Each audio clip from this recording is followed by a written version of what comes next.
পবিত্র অক্ষয় তৃতীয়।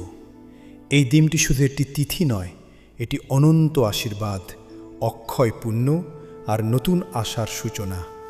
কথিত আছে, এই শুভ তিথিতেই ভগবান লর্ড বিষ্ণু তার অবতার রূপে মানব জাতির কল্যাণের পথ দেখিয়েছিলেন।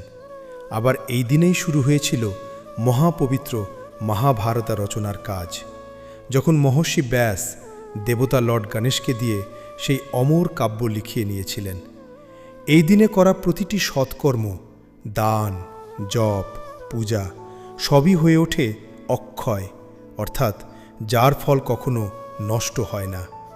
একটি ছোট্ট কাহিনী। এক গরিব ব্রাহ্মণ ছিলেন, যার জীবনে ছিল শুধু দুঃখ আর অভাব। একদিন তিনি শুনলেন অক্ষয় তৃতীয়ার মাহাত্ম্য। সেই দিন তিনি নিজের সামান্য খাদ্য এক ক্ষুধার্ত মানুষকে দান করলেন। তার চোখে ছিল জল, কিন্তু মনে ছিল ভগবানের প্রতি অগাধ বিশ্বাস।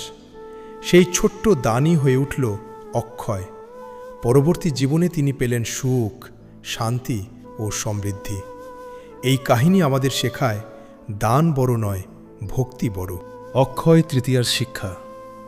এই দিনে যদি আমরা মন থেকে একটুকু ভালো কাজ করি, একজন ক্ষুধার্তকে অন্ন দিই, একটি গাছ লাগাই অথবা ভগবানের নাম স্মরণ করি, তাহলেই সেই পুণ্য চিরকাল আমাদের সাথে থাকে।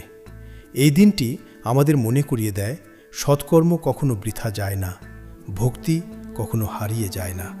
আসুন এই অক্ষয় তৃতীয়ায় আমরা সবাই মিলে ভালোবাসা, দয়া আর ভক্তির আলো ছড়িয়ে দিই। জয় শ্রী হরি, জয় শ্রী লক্ষ্মী। ভালো লাগলে লাইক, শেয়ার এবং সাবস্ক্রাইব করুন। আরও এমন ভক্তিমূলক কাহিনী পেতে আমাদের সাথেই থাকুন।